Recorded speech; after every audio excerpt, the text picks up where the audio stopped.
আহ, ঘুমিয়ে ঘুমিয়ে স্বপ্ন দেখার মজাই আলাদা। কত সুন্দর একটা স্বপ্ন দেখেছি। সর্বনাশ, স্বপ্ন দেখতে গিয়ে তো আমি একেবারে জমাটে বেঁধে গিয়েছি। আবার প্রচুর পরিমাণে বাতাস আসছে। আমি তো এখন পাহাড়ের উপরে। বাতাস কি আমাকে এখান থেকে ফেলে দেবে নাকি? সর্বনাশ, সত্যি তো বাতাস আমাকে পাহাড় থেকে ফেলে দিল।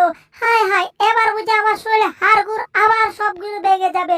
বাপ রে বাপ, একবার একটা ধাক্কা খেয়েছি, আবার কোথায় যাচ্ছি আমি আমি বুঝতে পারছি না। সৃষ্টিকর্তা, বাপরে বাপ, কোনো মতে আমি বেঁচে গিয়েছি বরফের টুকরোটা থাকার কারণে। কিন্তু এটা আবার কোথায় এলাম আমি? যাই হোক, এই ঘরটা দেখতে অনেক সুন্দর। আবার ঘর থেকে ধোঁয়া বের হচ্ছে, তার মানে এবার আমি বুঝে গিয়েছি এই ঘরের ভিতর ভালো কিছু রান্না বান্না হচ্ছে। এই শীতের মাঝে আমি আগুন তাকাতেও পারবো, কোনো কিছু খেতেও পারবো। তার আগে উকি দিয়ে দেখতে হবে আসলে ঘরের ভিতর আছে কে। কি রে, এটা তো জেরি।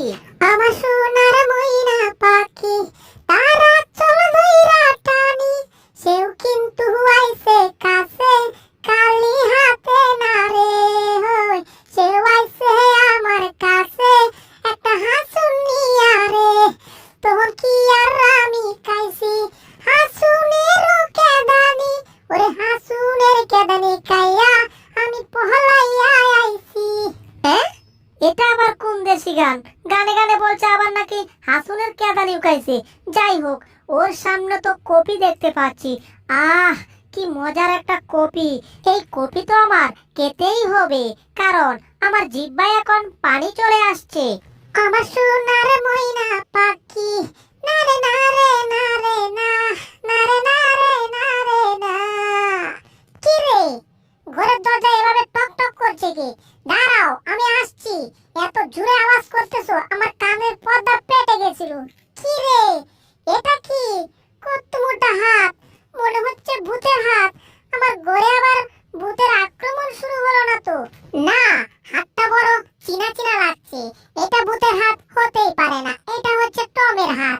দাঁড়াও টম, তোমাকে আমি এখনই সাহায্য করছি। এই যে, তুমি আমাকে ধরতে চাচ্ছিলে তাই না? এই নাও, এখানে আমি আছি, এবার আমাকে ধরো আর তারপর তুমি মরো। ওরে বাবা রে, গেছি রে। আমার আঙ্গুলের একেবারে 12টা বাজিয়ে ছেড়ে দিয়েছে এই বজ্জাত ইঁদুরটা। এটাকে আমি যতবার গিয়েছি ধরতে, আর ততবারই এটার কাছে আমি মার খেয়ে আলু ভর্তা হয়ে গেছি। হা হা হা হা, আমার ভীষণ হাসি পাচ্ছে। বিড়ালটা আসে আমাকে মার দিতে, আর বিড়ালটা আমার কাছ থেকে মার খেয়ে যায়। হা হা হা। এখান দিয়ে ধোঁয়া বের হচ্ছে, তার মানে ইঁদুরটা এখন রান্না করছে। দাঁড়া, তোর রান্নার আমি 12টা বাজাবো। দিয়েছি এক পু, এবার তুই ভালো করে রান্না কর। কি সর্বনাশ, এই পাইপ দিয়ে এত বাতাস এলো কোত্থেকে? একেবারে চুলার আগুন নিভে গিয়েছে। চুলার আগুন নিভে গিয়ে আমার জন্য ভালোই হয়েছে। আমি এখন এই পাইপ দিয়ে তোমার ঘরের ভিতর ঢুকবো। বাপ রে বাপ, পাইপটা অনেক ছোট, অনেক কষ্ট করে ঘরের ভিতর ঢুকতে হচ্ছে। আমি ঢুকে যাচ্ছি। মনে হচ্ছে পাইপ দিয়ে বিড়ালটা ঘরের ভিতর ঢুকছে। এই তো আমি হাম্পার দিয়ে হাওয়া দিয়েছি, এবার দেখ এই হাওয়ার সাথে তুই এই দেশ ছেড়ে বিদেশ চলে যাবি। ওরে বাপ রে বাপ, গেছি রে, আমি আবার সাইজ হয়ে গেছি। এবার তুমি সাইজ হয়েছো না? তোমার যদি লজ্জা শরম কিছু থেকে থাকে, তাহলে তুমি আর কখনো আসবে না আমার সাথে পাঙ্গা নিতে, ঠিক আছে? যাক বাবা, শরীরটা একটু ক্লান্ত হয়ে গেছে, আমার এখন বিশ্রাম নেওয়া দরকার। যাই, একটু বিশ্রাম নেই। হায় হায়, আমি আকাশ থেকে কোথায় পড়ছি? ওরে বাপ রে বাপ, জেরির ঘরের উপরে পড়েছি। জেরির ঘর একেবারে ভেঙে গিয়েছে, আর জেরি এখান থেকে ছিটকে কোথায় জানি চলে গিয়েছে। যাই হোক, এখন আমার তো মাথাটা ভন ভন করে ঘুরছে, ভন ভন করে ঘুরছে। চোখে শুধু চারপাশে আমি সর্ষা ফুল দেখতে পাচ্ছি। পৃথিবীটা মনে হচ্ছে আমার কাছে এখন চক্রীর মতো ঘুরছে। কি ব্যাপার, হাতে এটা কি? ওরে, এটা তো সেই বজ্জাত ইঁদুরটা। ইঁদুর, এবার তোমাকে ধরেছি। আজকে তুমি আমার কাছ থেকে ছাড় পাবে না। কি ব্যাপার, তাহলে আমি কোথায় যাচ্ছি? সর্বনাশ, আমি তো বরফের ডালে দাঁড়িয়েছিলাম। হায় হায়, আমি তো নিচ থেকে যাচ্ছি। কি সর্বনাশ, আমি এখন দাঁড়াতেও পারছি না। সৃষ্টিকর্তা, আমাকে বাঁচাও। আমি নিজের দোষে বিপদে পড়েছি, সৃষ্টিকর্তা আমাকে এখান থেকে জীবনেও বাঁচাবে না। হায় হায়, কোথাও দাঁড়ানোর কোনো জায়গা পাচ্ছি না, সর্বনাশ। আমার সামনে একটা গরু পড়েছিল, চিটকে চলে গেছে। সামনে আবার কি, সর্বনাশ। নিচে তো একটা গুহা দেখতে পাচ্ছি, এবার বুঝি এই গুহাতে ঢুকতে হবে। না জানি গুহার ভিতরে কি আছে, ভাগনা ভাল্লুক, আমি কিছুই জানি না। সর্বনাশ, কত উপর থেকে আমি নিচে যাচ্ছি। হায় হায়, একেবারে গুহার সামনে চলে আসছি। ওরে সর্বনাশ, গুহার ভিতরে ঢুকে যাচ্ছি। ওরে বাবারে বাবা, গুহা একেবারে ভেঙে তারপর ভিতরে ঢুকে গিয়েছি। মনে হচ্ছে এখানেও আমি চক্রীর মতো ঘুরছি, এই চক্রা আমার পিছুই ছাড়ছে না রে বাবা। আরে চক্রা বাবা, এবার তো একটু ঘোরাটা বন্ধ হো। যাক, কথা বলার সাথে সাথে চক্রাটা বন্ধ হয়ে গেছে। কিন্তু এটা আমি কোথায় এলাম? কি ভয়ঙ্কর একটা গুহা রে বাবা, আবার অনেক বড় একটা ছিদ্র আছে। যাক, কিন্তু সাদা এটা কিটা? এটা বরফ নাকি? কিন্তু বরফ তো নড়ে না, আমি জানি যেটা। এরে, এটা শ্বাস নিচ্ছে, এটা দানবের মতো। হাই হাই, এটা হচ্ছে একটা দানব ইঁদুর। কি যে করি বুঝতে পারছি না। আরে, আমার তো ইঁদুরটাকে ধরার কথা ছিল, দানবটা এখন ঘুমিয়েছে, এই সুযোগে ইঁদুরটাকে আমার ধরতে হবে। এই পুচকি ইঁদুর, তুই পালাচ্ছিস কোথায়? কারা বলছি। হায় হায়, আমি তো যেতেই পারছি না। এই পুচকি ইঁদুর, পালাচ্ছিস কোথায় তুই? দাঁড়া বলছি। হায় হায়, আমি তো দৌড়াতে পারছি না, স্লিপ খেয়ে গেলাম। Break break break break break. আর দুরু, ব্রেক আমার কথাই মানছে না। মনে হচ্ছে আমি আবার পড়ে যাব, দাঁড়াতেও পারছি না। কি হচ্ছে আমার সাথে কিছুই বুঝতে পারছি না। সৃষ্টিকর্তা, যাক রে, মনে হচ্ছে আবার আমি চিতই পিঠার মতো পড়ে গিয়েছি। বজ্জাত ইঁদুর, তোকে আমি ধরবো, তারপর তোরে আমি কাঁচামরিচ দিয়া খাবো, তারপর তোরে আমি বাথরুমে হাগু করে ফেলবো।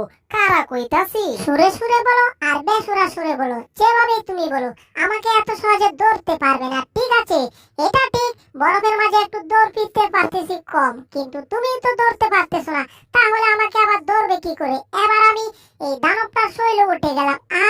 কত লম্বা লম্বা লোম এই দানবটার শরীরে। এবার তো তুমি আমাকে জীবনেও ধরতে পারবে না। দেখো, লেজের উপর ভর করে আমি কিভাবে সাঁতারের মতো কেলা খেয়েছি। পারবে? পারলে দেখাও। এই দেখো, আমি এখন এটার ভিতরে ঢুকে গিয়েছি। দেখো, আমি পানির মতো ডুব দিয়েছি। ঠিক আছে, এই দেখো, পানির মতো আমি ডুব দিয়ে উপরে ভেসেছি। আবার দেখতে চাও? আরো কিছু দেখতে চাও? তাহলে দেখো আমি কিভাবে পানির মতো সাঁতার কাটি। মনে হচ্ছে আমি সাগরে এখন সাঁতার কাটছি। কত মজা! দানবটার শরীরে জঙ্গলের মতো লুম হয়েছে, ইঁদুরটা এখানে ডুব দিয়েছে। এবার আমি ইঁদুরটাকে খুঁজে বের করব কি করে? আর এই ইঁদুরটা যে বজ্জাতের বজ্জাত, এটা একটা বজ্জাতের হাড্ডি। আমি যদি বজ্জাতের হাড্ডি হই, তাহলে তুমি হচ্ছ বজ্জাতের রগ। ঠিক আছে, আর আমি এখন পানি থেকে উপরে ভেসেছি। তুমি কি ভেবেছো আমাকে ধরে ফেলবে? কখনোই না। এই দেখো, আমি এই দানবের খানের ভিতর ঢুকে গিয়েছি। এক কান দিয়ে ঢুকে আমি আরেক কান দিকে বের হয়েছি। দেখেছো? আরো খেলা দেখতে চাও? দাঁড়াও, তোমাকে আমি আরো খেলা দেখাচ্ছি। এই যে দেখছো, দানবের মুখের ভিতর ঢুকে গিয়েছি। তোমাকে আরেকটা খেলা দেখাই। তোমাকে আমার জিহ্বা দেখিয়েছি, পারলে এবার তুমি আমাকে ধরো। কি, তুই আমাকে চ্যালেঞ্জ দিয়েছিস? দানবটা এখন ঘুমাচ্ছে, এর মুখ থেকে তোকে আমি টেনে বের করব। কি ব্যাপার, এটা কোথায়? এটাকে তো মুখের ভিতর খুঁজেই পাচ্ছি না। কি সর্বনাশ, দানবটা মনে হচ্ছে সজাগ হয়ে গেল নাকি? হায় হায়, আমাকে একেবারে উপরে তুলে ফেলছে। কি সর্বনাশ, এই ইঁদুরটাকে বের করতে হবে। হায় হায়, এখান থেকে পড়লে আমি একেবারে বরফের জমাট বেঁধে যাব, মানে বরফে পড়লে আমার হাড্ডিগুলা ভেঙে যাবে। বাপরে বাপ, মনে হচ্ছে দানবটা আমাকে কিছু করবে না। সেটা ঠিক আছে, কিন্তু আমার হাত কোথায়? মনে হচ্ছে তো আমার শরীরে কোনো হাত নেই। আমার হাতটাকে কি করছে দানবটা? সর্বনাশ, মনে হচ্ছে আমার হাতটাকে চিবিয়ে খেয়ে ফেলছে। বাপরে বাপ, কিন্তু আমি আবার ইঁদুরটাকেও মনে হচ্ছে ধরে ফেলেছি। যাই হোক, এই দানবটার হাত থেকে আগে আমার বাঁচতে হবে। কি যে করি বুঝতে পারছি না। কি ব্যাপার, মনে হচ্ছে দানবটা আমার কিছু করবে না। মনে হচ্ছে আমার মহব্বতে পড়ে গেছে। ব্যাপার না, আমি মহব্বতের কিছুই করিনি। ইঁদুরটাকে মনে হয় আমি ধরে নিয়ে আসছি। বন্ধু, তুমি এখানে বসে থাকো, তোমার মতো বলে দিয়ে আমার কিছু দরকার নেই, কিন্তু দাঁতগুলা তোমার ঘুরে রাখো। এই দাঁতগুলা দেখলে আমার ভীষণ ভয় করে। ঠিক আছে, তাহলে তুমি থাকো, আমি যাব। দানব বন্ধু, তোমাকে আমি একটা কিস দিয়েছি, কারণ ছোটবেলায় তুমি আমার বন্ধু ছিলে। ঠিক আছে, এবার তুমি টমকে মারো। কি, তাহলে তো টমের খবর আছে। এই টম, তোর এত বড় সাহস হয়েছে কি করে? তুই আমার বন্ধু জেরিকে নিয়ে যাবি? পারলে তুই একটু দাঁড়া, তোকে আমি চিবিয়ে খাবো। এ সর্বনাশ, আমার চিৎকারের কারণে বরফগুলো ভেঙে ভেঙে পড়ছে, বেশি নড়া যাবে না। হায় হায়, আমি না নড়লে কি হবে? বিড়ালটা তো এখান থেকে পালিয়েছে। বাপরে বাপ, দানবটার মাথা গরম হয়ে গেছে, এখান থেকে দ্রুত পালাতে হবে। হায় হায়, এখান থেকে পালাবো কি করে? সর্বনাশ, আমার চারদিকে বরফ দিয়ে বেড়া হয়ে গেছে, এবার একটা লাফ দিয়েছি, সর্বনাশ, সামনে আবার বরফ। ওরে বাবারে বাবা, এখানে লুকিয়ে থাকে, তাহলে বরফটা বুঝতে পারবে না আমি কোথায় আছি। বাপরে বাপ, আমি দানবটার সাথে এতক্ষণ ফাইজলামো করেছি, আমি ভেবেছি এটা তেমন বড় না, আর এখন তো দেখছি এটা কত বড় একটা দানব। হায় হায়, টমকে ধরার জন্য আমার ফাঁস দিয়ে আছে, এটার পায়ে নিচে বলে আমি চাপটা হয়ে যাব। বাপরে বাপ, আমি সাইডে গিয়ে লুকিয়ে থাকি, আমি নাই বাপুরে, তোমরা কিছু করতে থাকো, তোমাদের মাঝে আমি ভুলেও যাব না। কি রে টম, তুই আমার সাথে ফাইজলামো করিস? তুই আমার বন্ধুকে মারতে চাস? আমি তোর জীবনে 12টা বাজাবো না, শুধু তোর লেজের 12টা বাজাবো। এবার লটেলা। ওরে বাপরে বাপ, আমার লেজের তো দেখছি একেবারে 12টা থেকে 24টা বাজিয়ে ছেড়ে দিয়েছে। আমার লেজের এক কি অবস্থা হয়ে গেল। এই তো ইঁদুরটা মনে হয় এই ক্যাপের নিচে আছে। এইজেন ভাই দাঁড়ান, আপনার ক্যাপের নিচে একটা ইঁদুর, আমাকে ইঁদুরটা মারতে দিন। এইজেন ভাই, আপনি চিন্তা করবেন না, ইঁদুরটাকে আমি ধরেছি। সর্বনাশ, ইঁদুর ধরতে গিয়ে মানুষের হাতে আবার মার খেয়েছি, কিন্তু ইঁদুরটাকে আমি এত সহজে ছাড়বো না। সকাল থেকে ইঁদুরটা আমার জীবনটাকে তেজপাতা করে ছেড়ে দিচ্ছে। এই পুচকি ইঁদুর, তুই পালাচ্ছিস কোথায়? কারা কইতাছি, আবার কোনো ঘটনা ঘটানোর চেষ্টা করিস না বলে দিলাম। টম আশেপাশে ঘুর ঘুর করছে, আর এখানে একটা 3D গ্লাস আছে, এবার টমকে আমি ভয় দেখাবো। টম রেডি হও ভয় খাওয়ার জন্য। এই যে আমি একটা ভূত। ওরে সর্বনাশ, ভূত এখানে? হায় হায়, আমি বুঝি আবার মরে যাব। কি রে, এটা তো ভূত না, এটা তো একটা পুচকি ইঁদুর। আর আমি যে ইঁদুরটাকে খুঁজছিলাম সেই ইঁদুরটাই, এটা আমাকে ভয় দেখিয়েছে। পুচকি ইঁদুর, আজকে তোর খবর আছে। তুই কোনটার ভিতর লুকিয়েছিস? একটার ভিতরে তুই লুকিয়ে থাকতে পারবি না।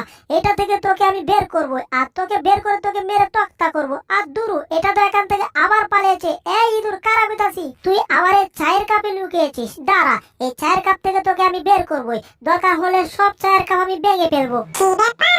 মনে হচ্ছে একটা বিড়াল আমার ঘরে সবকিছু নষ্ট করে দিয়েছে। আমি এবার বুঝতে পারছি, তাড়াতাড়ি আমার পুলিশকে খবর দিতে হবে, তা না হলে আমার ঘরের সব জিনিসপত্র ভেঙে চুরমার করে ফেলবে। বজ্জাত বিড়াল, দেখ তোর কি অবস্থা করে আমি। পুলিশ স্টেশন, তাড়াতাড়ি আসুন। ইয়েস ম্যাডাম, আমি চলে আসছি। চোরটা কোথায় আছে শুধু বলুন। এই, তুমি চোর দেখেছো? আরে ভাই, দেখছেন না আমি পত্রিকা পড়তেছি? আমি হচ্ছে একটা শিক্ষিত লোক, মনে হচ্ছে ধরা খেয়ে গেছি। স্যার, আপনি ভালো আছেন? কিন্তু আমি ভালো নেই, আমি এখান থেকে পুরুত